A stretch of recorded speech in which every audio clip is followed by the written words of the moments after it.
We are live for our third week of the Bible through a year using the chronological Bible. If you're joining us for the first time, welcome. If you're joining us for the third time, well, you're welcome as also. Tonight's readings are from the last week, so starting last Thursday through tonight. Just so that you remember the questions we have now, or if you send a question to us in the comments, we will look at those, and whoever has the best question gets a free meal from Easy Time and your choice of mugs. And as we're going through this, if you are joining us and you make a comment, not just because your name is there, that's one thing, but you have to make a comment, even if it's just hi. And then we will stick your name in a hat and we will draw a name out for a free meal from Easy Time and your choice of mugs. So, with that in mind, hopefully you're enjoying this and you've got some questions. So put your questions in the comments or just tell us hi, whichever the case may be for you. And we'll all be in this together, as the song says. And I just want to welcome you to the fastest hour of Bible study. And that's why it only takes about an hour and 20 minutes every week. Bryce does have an announcement, though, that I think he should make. Came up in a meeting that Terry, Bryce, and I had this morning. It's good. Men, this is particularly for you. Not so much an announcement, more of a reminder that this Sunday is Mother's Day. And since schools are not in session, your kids have not made homemade crafts for their mothers given to them by teachers. So you have 4 days to figure something out. and no more reminders. Put your best crafty skills to use. Okay, so with that, we will start with our first question from April 30th. The reference is 2 Samuel chapter 20, verse 3. And the question is, why did King David put the 10 concubines in seclusion for life after he came back from exile? They'd been looking after his house during that time. It doesn't seem like that was an act of gratitude for a task he had assigned to them. And Bryce and I were having a nice discussion about this before we came on the air. My take is that they had slept with Absalom, which was David's son. And as a result of that, David, in the law, and Bryce and I disagree on some of it, but it's back in Deuteronomy, and it talks about even if a man has died, if a woman has been divorced from her first husband, then marries a second man who later on puts her aside or divorces her or dies, she cannot go back to the first husband. And I don't see that as a punishment on her, but Bryce, I'll let him say what he thinks. But anyway, but then we did come to one I think we agree on, and that is the fact that David, in the law also, is the fact that a man or a woman should not sleep with a man and his son, in the same way that a woman or a man should not sleep with the mother and the daughter. So yeah, I honestly think it has less to do with the law and more to do with the reality of the situation. This was really the first rebellion within David's family, and there weren't any clear set rules. However, we look at the concubines were kept in solitude for the rest of their life. The reality is they were probably kept in solitude for most of their life as concubines before that. Yeah. The harem of any kingship, there's a reason why eunuchs were so highly valued within a kingship, because they were the only men allowed to interact with the harem. So David, I think, he's bringing this practice in from other countries, because Absalom sleeping with them out in the streets in view of everyone was a claim to the kingship. He who controls the harem controls the crown, in essence. So David decided to put a stop for it. He took care of them. They were still part of the family.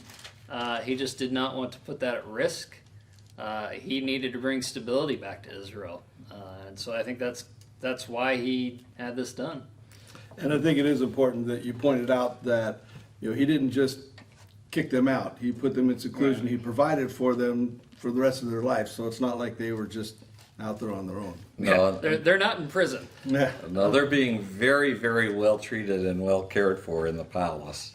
So it was not a harmful thing to them, except that they would never again sleep with the king.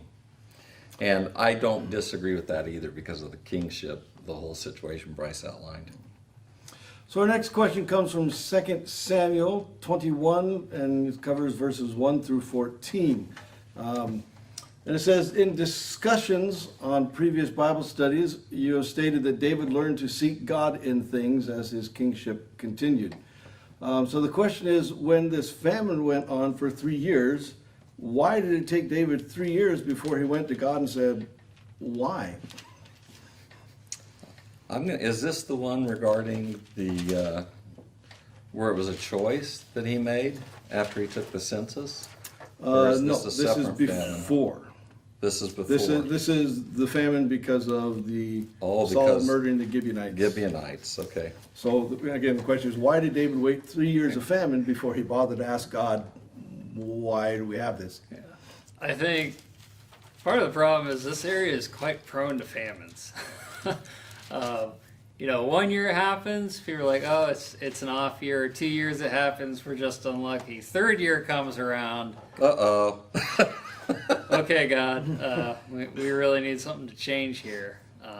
And this has been through the land of Canaan throughout history. I mean, can you imagine being Abraham? You're told by God, go to this land flowing with milk and honey. He arrives, took his whole family. We traveled, we believe, from somewhere in Iran, arrived in Canaan, and what's happening? There's a famine. What happened to the land flowing with milk and honey? And that's when he hightailed it down to Egypt, where there was some actual food. So, I think it's just, this is commonplace. It's not unusual to have a bad year there. But the third year comes around and David says, you know what? We need to take care of this. What's going on, God? And if they were smart, they would have been saving some back over years for that purpose of famine, so the food could have lasted a little while. So in that same scripture, it says, to atone for Saul's killing the Gibeonites wanted 7 descendants of Saul to be turned over to them so they could execute them. So the question is, did this revenge stem from the descendants of Saul profiting from Saul's attacking and killing the Gibeonites, or was it just pure revenge on their part? Well, it goes way back. I mean, it goes back to when Joshua came into the promised land, and the Gibeonites were the ones that tricked them. And they came and they said they were from a distant land, and they had a treaty with Israel. And so Saul promised them, or not Saul, excuse me, but getting my names mixed up here.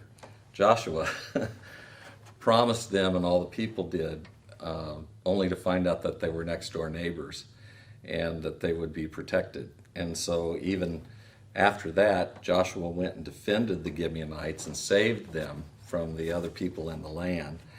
And what turned out, Saul, in his zeal to wipe out the people in the promised land, also wiped out the Gibeonites, or tried. And God is now calling that to account. And so that's why this occurred. One thing that's interesting about this too, when we think about Michal and the estrangement between David and Michal, all these descendants that David turns over are all cousins to Michal. So that's not an easy thing either. Along with that whole situation, this isn't so much a question as they want your thoughts. It says the teachings on justice in the New Testament seem so different from the justice shown in the handing over of the 7 sons of Saul to the Gibeonites.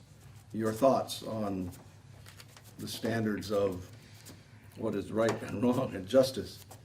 from Old Testament to New Testament. I had a college buddy who cheated on a test, was later convicted of it, went to the professor, and confessed that he cheated on it. And the professor thanked him for his honesty, and then went on his way, and the student found out he got an F on that test. So he goes back he goes back to the professor, why do I have an F on this test? Well, you told me you cheated. Well, yeah, but I was honest about it. I was an honest cheater. We have exploited grace to such an extreme that I see it all the time. I see young people saying, oh, as long as I feel bad about it, or as long as I apologize or confess for it, I shouldn't have to face any other consequences. And that's not justice, that's not Old Testament justice, and that's not New Testament justice.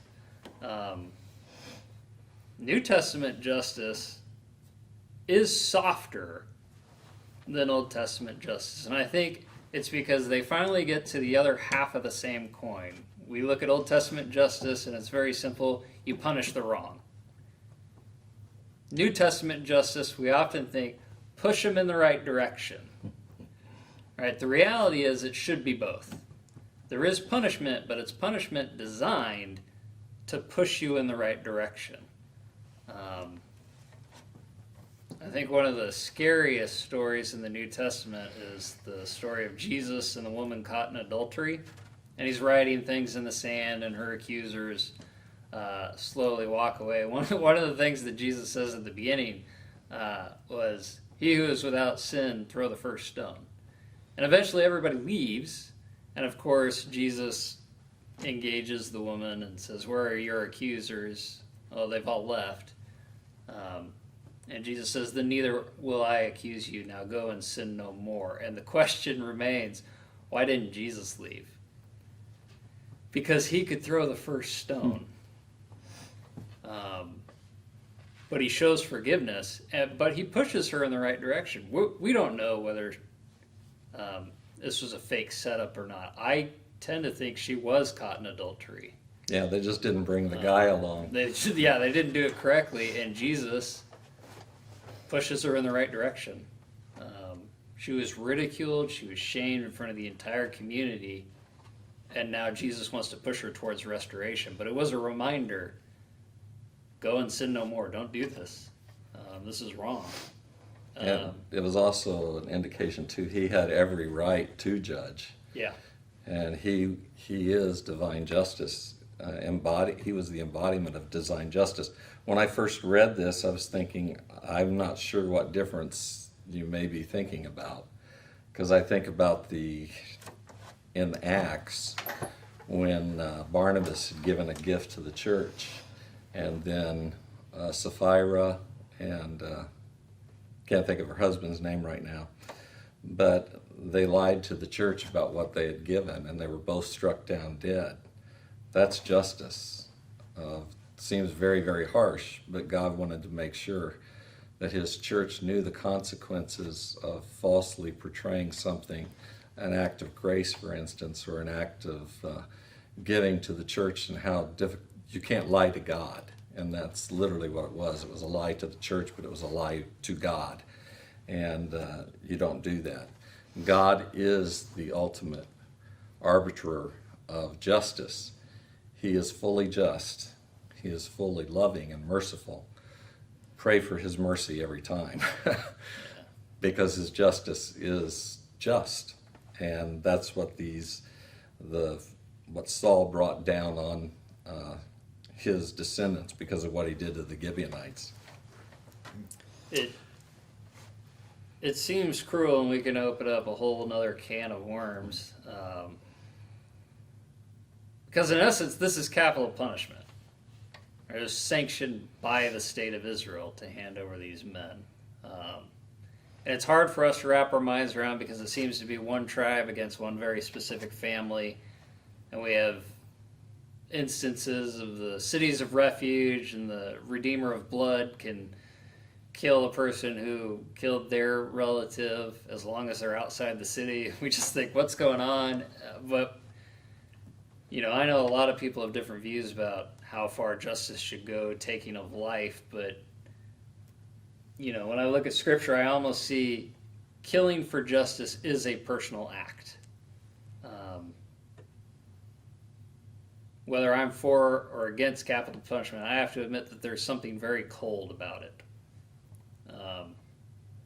And at least personally, I would feel better if a murderer was punished by the murderer's family. There's almost something poetically just about that rings truer in our hearts. And that's what happened in the Old Testament. And this is what's happening, one tribe approaching 12 tribes, in essence. Well, here, the interesting thing is, now the Gibeonites are not Israelite. The Gibeonites were people that were in the Promised Land. But you do have, and I'm glad you called this out, Bryce, there are three institutions ordained by God. One is government. The first is family. Second is the church. And the third is government. And in essence, Saul was the government. And the government broke its treaty with the Gibeonites. And so God saw that and says they must be avenged. And so the government, which happens at this time to be David, then says, okay, we need to do this. When it is a murder like you were talking about, it's interesting that he who was asked to throw the first stone was the family avenger for the murder of whoever had been killed in the family. So you have a lot of things coming out of this. Good, very good question and very good discussion, like everything that you brought up. So at the end of this segment, David ends up going and getting Saul and Jonathan's bones and bringing them back and burying them in the land of Benjamin. So this question is, did God end the famine because the Gibeonites were avenged, or because the bones of Saul and Jonathan were retrieved and buried in the land of Benjamin? And if that didn't have much to do with it, then why was that such an important thing for David to do? Do you want to answer, or you want me to answer? Go for it. The famine ended because of the Gibeonites. Justice was served. But when when David actually saw that, I think it was one of the concubines of one of these men that were killed, went out there and protected. It was Saul's concubine. Saul's concubine. Yeah, so it was one of the mothers. So it was one of the mothers of these boys, protected the bodies for as long as she did. David valued that. David, he still had a lot of respect for Saul, and he saw this as a great opportunity, not only to get the bones of those 7, but to get the bones also of Saul and then Jonathan and bring them back and give them a proper burial in the land of Benjamin, from which, of course, Saul was a descendant. So it was a matter of still honoring Saul Yeah. and his friend Jonathan. Okay. So in 2 Samuel 21:17, this is where David has gone out to do battle and he is almost killed by one of the Philistines. Someone saves him, and then they take him aside and they say, you are too old. Said, you are not going out to do battle with us again. Why risk snuffing out the light of Israel? So this person says, when they read that made them think of Jesus declaring that I am the light of the world in John 8:12. So what exactly is the meaning of light in these two scriptures? The light of Israel being David and the light of the world being Jesus Christ. Great observation. This is something we're uncomfortable with about the kingship of Israel. Every king is seen as a pre-Messiah. In essence, if God had a witness, if God had an in-between, if there was an advocate between man and God, it was the king of Israel. That's why we see some very, very strangely terms, Son of God, attributed to David, attributed to other kings of Israel. They are seen as the spokesman for God. That was I mean, part of the function that Israel really asked of the king when they wanted one. And in the language itself, it's Messiah. Yeah. And the kings were referred to with that, which meant anointed one. And so they were referring to the Messiah of Israel. We refer to the Messiah of all humankind. Go ahead, Bryce. So when Jesus refers to himself, I am the light of the world, he knows exactly what he's saying.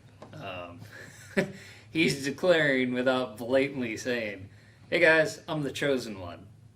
I am the King of Israel. I am Messiah. But not just of Israel, of the world. Yeah.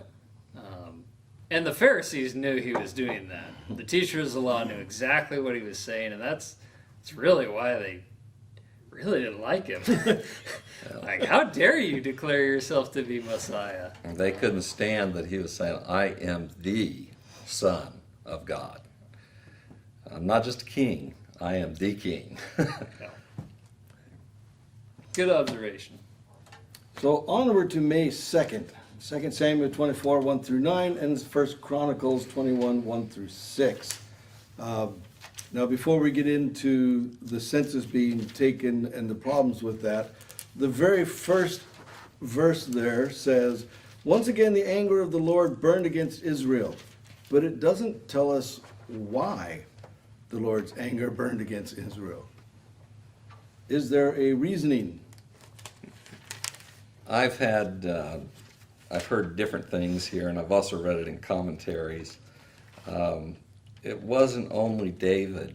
This was a temptation. That was before David. First, God does not tempt us. So this was allowed, where the difference in Chronicles and the difference in Samuel, oftentimes in the Old Testament, they do not assign causation. It's going to become, okay, if it was done, it was God that did it. Okay, let me back you up. That's in one of the next questions, but Oh, this okay. question is basically when it says that once again, Oh, the anger. the Sorry Lord's about anger that. burned against Israel. Why? Okay. David was tempted to do something he ought not do, which was place his comfort, his dependence, if you will, or his security, there's the word I'm looking for, in the size of his army. Okay, let me back you up again. And I'm getting there. Because it says God caused him to take a census, but before he had him take a census, why does his anger burn against Israel? That's what I'm getting there. Okay. I'm getting there. For David, that was the temptation, but for Israel, it was also, now they have been in a time of peace. They are very rich, and who are they actually putting their hope in? Are they putting their hope in their king and in the size of his army? And is that why they have all that they have? And are they becoming pretty much just treating God cavalierly? So this was not just a judgment in the census against David. It was also against Israel and their comfort factor in their wealth, if you will. So that's what I was getting to. Right. It was both of those things. So when it says that he caused David to harm them by taking a census, said, go and count the people of Israel and Judah, the Lord told him. So Now here's a note I'll go ahead and give you. The difference is one of perspective. 2 Samuel 24 tells the census story from God's perspective as the primary agent. God permitted Satan's actions in order to fulfill his own purpose. So that's something that we always need to keep in mind. And God, it was not only a test of David, it was a test of the people. And again, it gets back to their prosperity, who they were really trusting in. And for David, it was specifically, are you trusting in your army more than me? And David recognized quicker than the people, okay, my trust is in the wrong thing. I should have never done that census. I don't really place my trust there. My trust is in you, O God. And that's why, of course, he turns himself over to the mercy of God for the punishment, which was a very, very, very wise thing to do.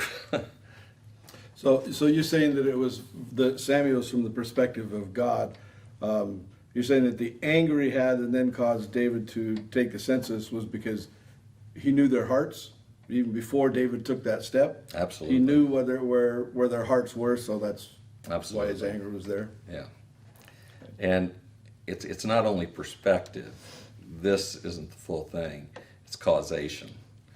And in the Old Testament, they would look at things. Ultimately, it comes back to God. But God did not tempt David. Satan tempted David. Okay. But it was done with, obviously, God's approval. Okay. So you answered the second question, which was, in Samuel it says God caused, and in Chronicles it says Satan caused. So you covered that part. This next one, you touched on this, but give a little bit of a brief background as to why God was angry that David wanted. Basically, it comes down to why was it wrong for them to take a census and to count how many soldiers there were? I'll let Bryce handle this. We're not told the exact time, I don't believe, but this would have been during harvest time. This is not the time when the men are to be mustered, and in counting the men, in essence, he was rallying the entire army of Israel, forcing them away from their homes, forcing them away from their families, their farms. For what purpose? And Joab even recognizes this. Why are we doing this? Joab of all people. Exactly. It, Joab is not usually the moralist. think of it in the ways of this census. No, I'm not going to say that. I don't want to get in trouble.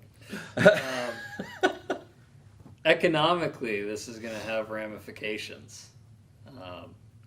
It's going to bring poverty. It's going to bring starvation just because David wants to take account of all the fighting men in Israel, and they should be working in the fields. It just wasn't the right time. Was there an Old Testament law or rule that God told them not to take a census? It had, in one of the Psalms, I think it talks about, and Steve Green sung about it. Are you trusting in your chariots and horses? And of course, Israel was not supposed to have chariots or horses. That becomes a big thing in the reign of King Solomon, but it was not prevalent to any great degree at all before that, and that's because their hope was in the Lord. And God wanted them to always know, look, you're not winning these battles because of your own strength. And from the get-go, when they were going into the promised land, you are the smallest of people. It is not because you are so righteous in my eyes. It's just that these other people are detestable. And I have set you apart to be my nation, to be holy, which means to be separate unto me. And so that's why. And they constantly had to be reminded. As when we get into the book of Kings and the kingdom is divided, we're going to see that more and more and more. That they trust in things rather than they trust in God. And this next one is from that same section after the census was taken. When you compare the passage from 2 Samuel with the one from 1 Chronicles, there's a 270,000 members of or warriors discrepancy between the two. Any particular reason other than just bad record keeping when they rewrote stuff? Now, this is one thought that occurred to me. There's a huge amount of time of difference between when 2 Samuel was written and when Ezra, they believe, actually wrote the Chronicles. It gets back to something that Bryce touched on, I think, on the first program that we did. And it is the fact that maybe they found more records when Ezra wrote Chronicles, because Chronicles is written after the Babylonian captivity, and the people have been released to return to Jerusalem to rebuild the temple. And so Chronicles is written to say, look, this is your great history, and we want you to please understand what God can do for you and how great a God he has been in our history. And Ezra may have had records beyond what the person who wrote 2 Samuel had. That's a thought. I can't give you anything specific, but you will see at times differences in Chronicles numbers versus Samuel. Bryce, you got anything you want to add to that? That's my thought. Yeah, not really. And we know that not every tribe in Samuel had actually gotten a full count because Joab knew it was wrong. And Ezra, maybe he found other records.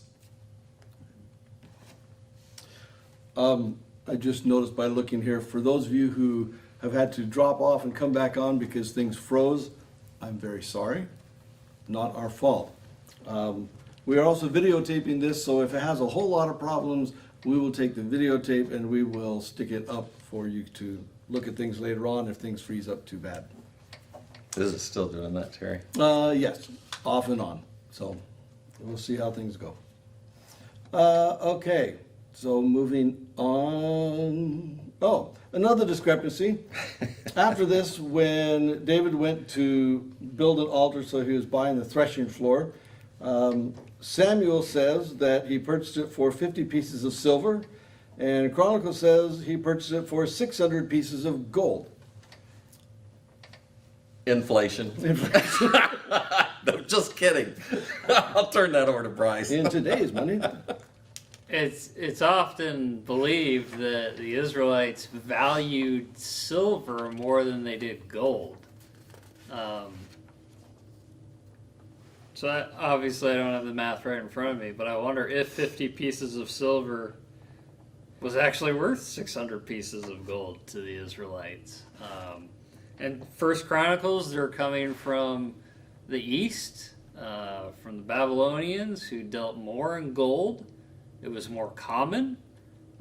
So the writer might just have said, you know what, our people are now more familiar with what's worth in gold, so we're just going to change the value. Who knows?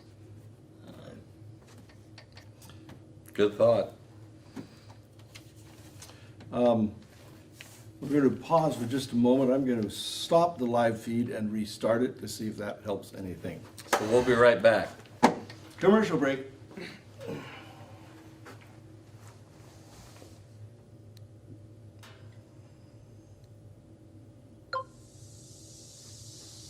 Good answer. I would have never known that. Learned something. I'm not having any problems. Okay. Bryce isn't having any problems on his. Sure. It's my computer. Well, we're going to assume that other people had problems. And not just me. Okay. Hey, we're back. We are back. So, let me get back to, all right, page 2. May 4th. This is starting at First Chronicles 28. Are we getting any questions? No. Oh, okay. And we're still live, I'm assuming. Yeah, Bryce is Okay. so. First I want to Chronicles. give them a few minutes to find the new live. Yeah, yes, we might do that because even I'm not finding the new line. There it is. Hopefully you've all found us again. I see two Well, of you. Marilyn and Bryce did. So we'll give a couple more minutes for people to catch up to us. If they saw that I was going to stop it and start again, hopefully they will jump in again. Yeah, please return if you can. Geraldine's back. Well, some of the others, when they tune in, hopefully they'll go back and they'll watch it from the beginning of this one. Okay. Yep. A few more. Give it a couple more minutes. A few more jumping back on. Don't want to leave people out.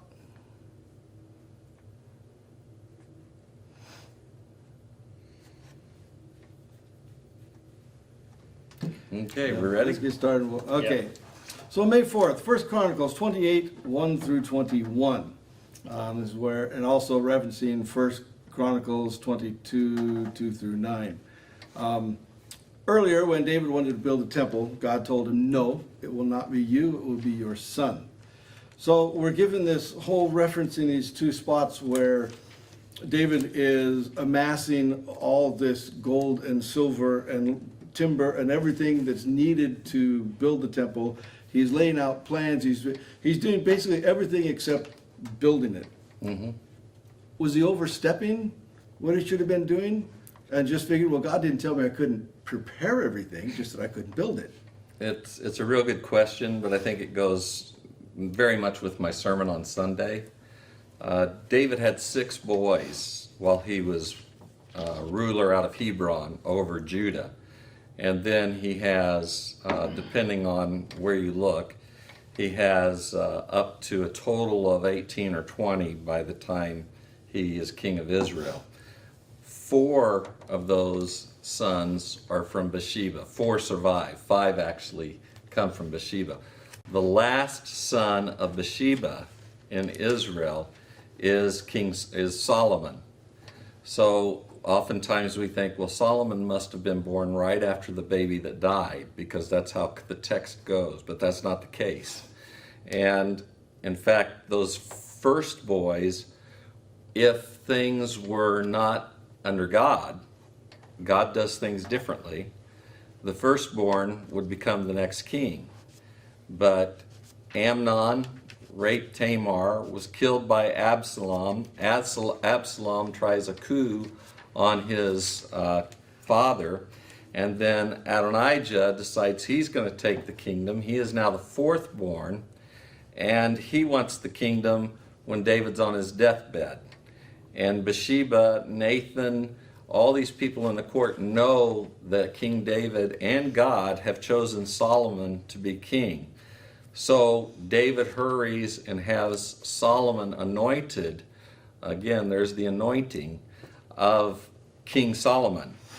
And Solomon, though, was young. The other boys would have been adult men. King Solomon was a young man.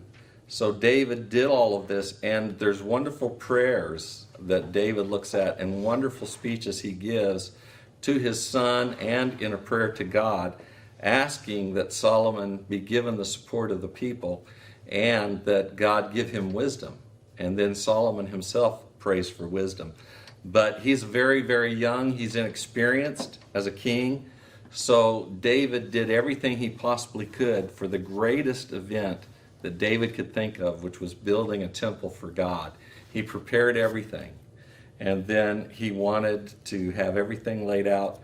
He was a man of blood. Solomon would be a man of peace. And God said, the man of peace shall build my temple. Anything you want to add, Bryce?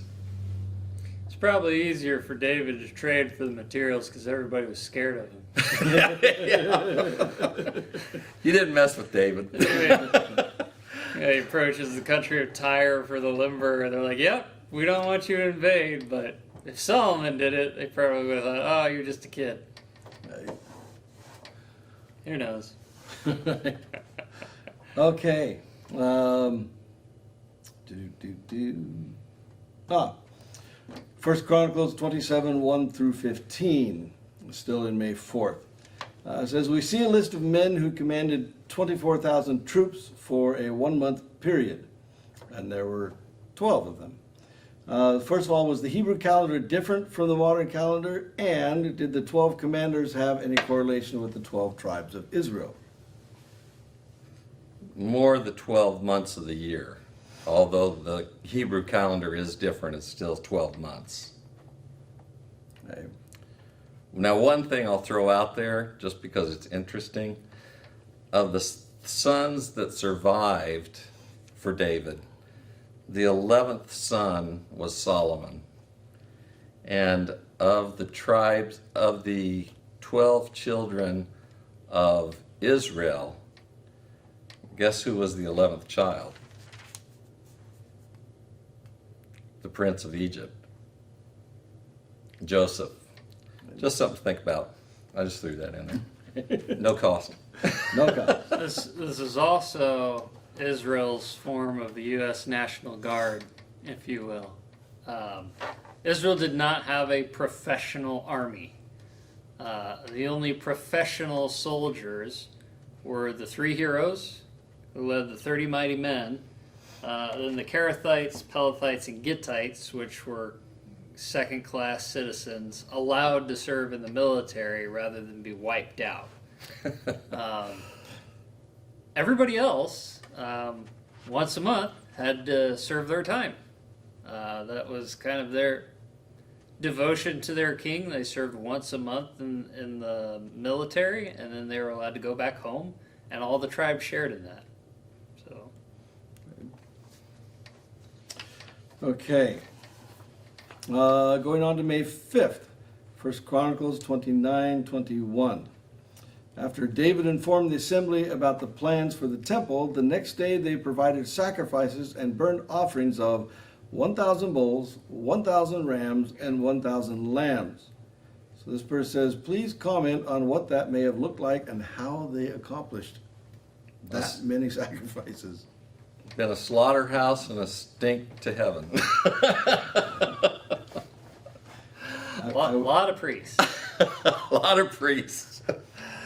And to do that many animals in a short period of time, it was, I can't imagine it myself. Bloodbath Yeah, for lack of a better term. and a lot of burning flesh. Yes. Yeah. You know, it was, I mean, you could almost compare it to like a music festival today. Everybody's involved. I have a hard time believing all of these animals were sacrificed just by priests. Even in the sacrificial system, the priest wasn't the one who sacrificed the animal. Yes. It was the head of the family that came to the temple. So I imagine that, you know, these are representatives from every tribe. They knew it was an important day. It was a day of commemoration. And everybody just wanted to join in and celebrate. So I imagine one of David's officials in charge of, you know, the storage and the balances probably said, hey, we've got enough to do 1,000 of these, so let's divvy it up amongst the tribes who are here. It would have been a huge day of feasting too. So, I mean, it's hard for us, I think, to comprehend that because our meat comes from the grocery store, and we don't think about the slaughter that takes place. But it's you know, the life is in the blood, and they were never allowed to forget that. That's why they could never consume blood. And it goes to the fact that Christ gave his blood for us. Okay, so Bryce, my computer is freezing up, so you need to make sure if someone gives us an answer, a question, we don't ignore them, Got it. because then I will get yelled at. Okay, so 1 Kings, chapter 1, verse 12 through 14. Why did Nathan, the prophet, feel it was necessary to use Bathsheba to inform David that his son was trying to be king? Why couldn't he just go and tell David himself instead of bringing Bathsheba into it? So they asked, was he afraid David would not take action without her encouragement? I don't think so. I mean, he told Bathsheba Solomon was going to be king. Okay. So it was a good idea to have Bathsheba, who would have had a great deal of sway in the palace and with David. 4 of his sons were gave birth by Bathsheba, came into being. I don't know what to say there. So, but if Nathan was the prophet, was he afraid David wasn't going to listen to him on his own? He was allowed to come in and confirm the information. So David not only heard it from his Well, wife, he was he heard allowed the to, but that confirmation. was part of his plan. Yeah, He a said, smart Bathsheba, you guy. go tell this story, then I will come in. So, again, was Nathan afraid David wouldn't listen to him or just wouldn't take any action? I think it just gave more credence to it all. Right? Yeah. I mean, David didn't swear to Nathan that he was going to make Solomon king. He swore to Bathsheba. Right. And she comes in and reminds him, "You swore to me. Right. By the way, after all this time, you still kind of owe me." So, Right. And then Nathan comes in. Did you know Adonijah has crowned himself as king? And don't want that. Didn't you want Solomon to become king? Yes, I did. Okay. And I find it interesting to follow up with that is that, yes, he went ahead and went through the whole thing to make Solomon king. He solidified it. And yet he did what David seemed to always do, which was not do anything about the problem with his sons. He just, well, Solomon's king now, so all water under the bridge, no big deal.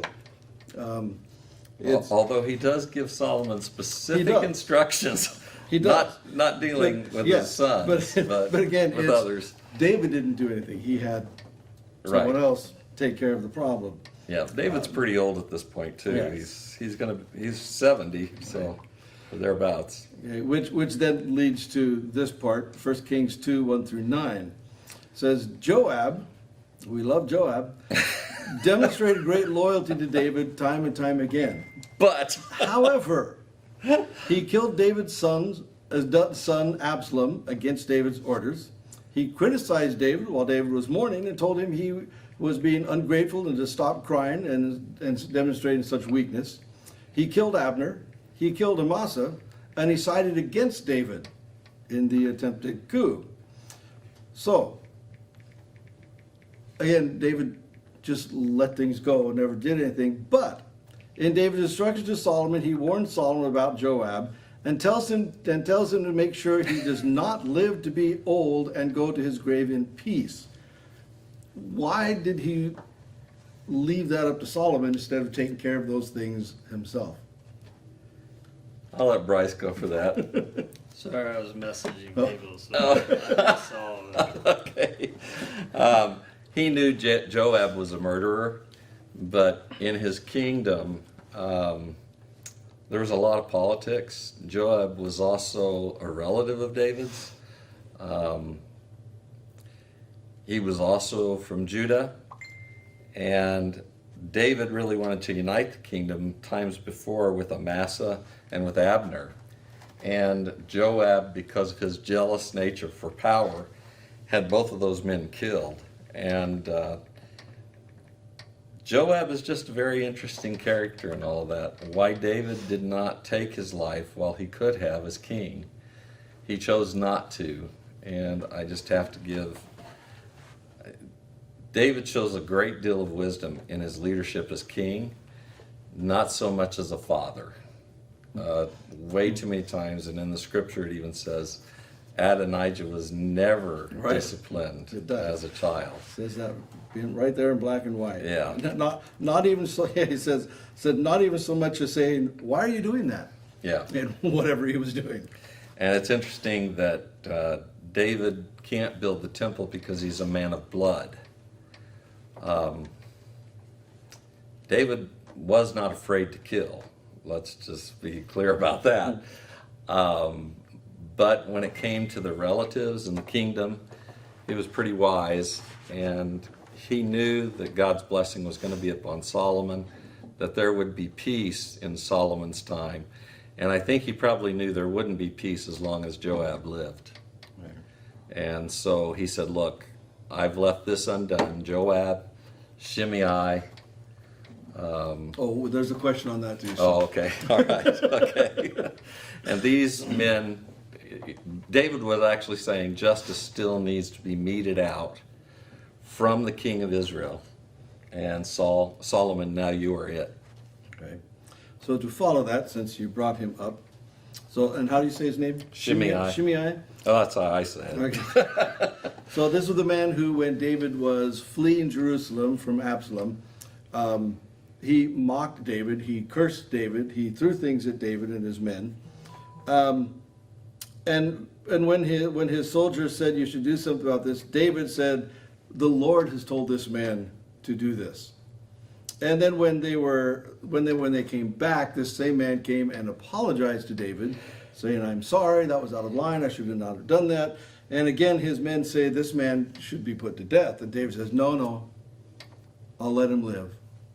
looking like the very gracious king, very forgiving. And yet, at the end of his life, he says to Solomon, however, he tells Solomon to be sure the man has a bloody death. Not just make sure, he's actually, no, make sure he has a bloody death. That doesn't sound like David quite understood what true forgiveness really meant. Well, Yeah, it doesn't have anything to do with forgiveness, I'll put it that way. I will throw another monkey wrench into the thing. We have this phrase that we like to say in the church, God's wrath was satisfied on the cross. And then we have Revelations. So the question is, was God's wrath satisfied on the cross or was it not? And the one leading the armies in Revelation is Jesus himself.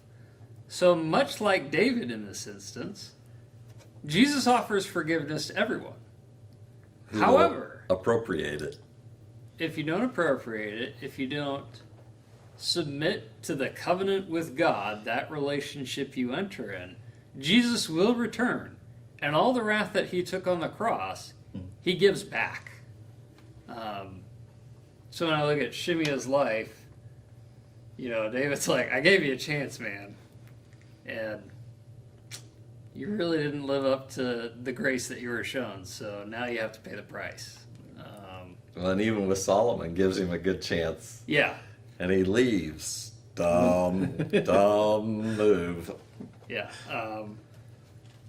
I think one of the we just communicate it so poorly today. Unconditional love. Right? No matter what, God loves you. But the meaning of the word has changed very recently in times. And now we think, oh, that justifies any wrong behavior, any sin, that I have to love somebody no matter what they're doing in their life, and yet unconditional, really, in Scripture, it's defaulted compassion. You did nothing to deserve that love.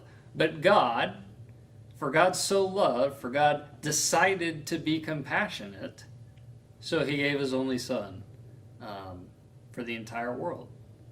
That does not mean to say that you can live a sinful life and no matter what, God will always show you love and love and love and only love. That's not biblical.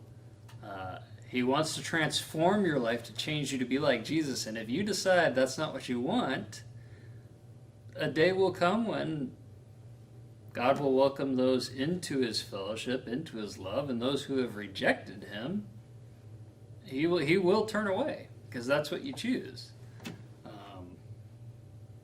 So, I mean, forgiveness is, I think we've taken it to such an extreme today that when we see situations like this, we're like, wait a minute, was he forgiving? Was he not? Well, I mean, he gave him a fairly longer life than he would have gotten. And very much longer. And I think you're right, your comments of we've taken forgiveness to this extreme, I agree with you. I was kind of playing the devil's advocate there for some of it. I'm reminded of this going way back to 9/11. My sister wanted to know my feelings on America's stand in trying to find Osama bin Laden. And she said, as Christians, shouldn't we be forgiving and not try to retaliate? And my comment back to her was, I would like to think that I can be a Christian person and be forgiving. But there are things that just naturally happen because of your actions, consequences that take place that are beyond your control. Yeah. And I said, if someone assaults my family, I would like to think I could forgive them, but I still want them punished and go to jail because that's what's right. Yeah, it dips into this weird quasi thing that Christians do where we assume responsibility of those around us. Have you ever felt pressured that you are the only hope for somebody's salvation? It's ludicrous. we should know of all people. It's a personal choice. And so in light of forgiveness, in light of these difficult times, especially war, I think I once told a small group, I would find it much easier to be a soldier in World War II than a soldier today. Because at least I'm going in with the knowledge that these Germans, especially Germans, they've probably heard the gospel before. So if I have to take their life, chances are they've had a choice, and that's between them and God. Whereas today, our soldiers taking out People of Muslim of Muslim faith who may not have ever heard the gospel. It'd be a lot harder to pull the trigger, knowing that. What do you do? I mean, while we're on this discussion too, in Revelations, it's very clear that those who have been martyred for Christ cry out to God and say, when will we be avenged? Now, Christ's blood was shed for every human being that has ever lived. But unless we appropriate this great salvation, this great gift, then the penalty has not been covered by blood. And so the blood price will still be required. And so when Christ comes back the second time, he's coming to judge the earth and to judge those who have not accepted the salvation that was provided as a gift. So then it will be time for judgment, and judgment will take place. There's a note that I have, goes all the way back to the question of did God or did Satan tempt David? But the very last paragraph reads like this: Satan works in many ways in an attempt to destroy or discourage God's people. Yet God is sovereign. God does not author evil, but sometimes God makes use of others' evil deeds to accomplish his good purposes. And it quotes Genesis 50:20, or it calls that out as a reference point. And I think pretty good place to... Well, I want to backtrack a little bit, although this may have been answered. Sharon wrote a question. All right, Sharon. It may have already been answered. This is when I was messaging people. Why was David telling Solomon to punish the ones he couldn't? Or wouldn't. Or wouldn't. Yeah. And basically it was because he knew divine justice still needed to be taken. Let me not say divine justice. He knew that justice had not been given at that point. And I think he also didn't want his son to be encumbered by the strife that those people would cause. Joab, he knew, was a problem. He knew this man Shimei could be a problem because he didn't have any problem just doing everything to David's face that he could. I think it also helps Solomon solidify his authority. Absolutely. David probably could have done it himself. Nobody would have stopped him. But to let his son do it all of a sudden gets everybody's attention. Solomon's not one to be pushed around. Even Adonijah, Solomon just tells him, go home. But then he makes that stupid, idiotic request for Abishag. Yeah, we're getting ahead. Oh, yeah, now we're getting ahead. Which, we are right at 7:58, so we actually finished ahead of time. All right. So, again, for those of you who, if your computer was freezing like mine is, we are taping this, so once we get that done, we will post it on Facebook as well, so you can see it in its entirety. When we're done here, we will put our heads together, not literally, and we will determine who had the best question, and that person will receive a Easy Time meal and their choice of mugs.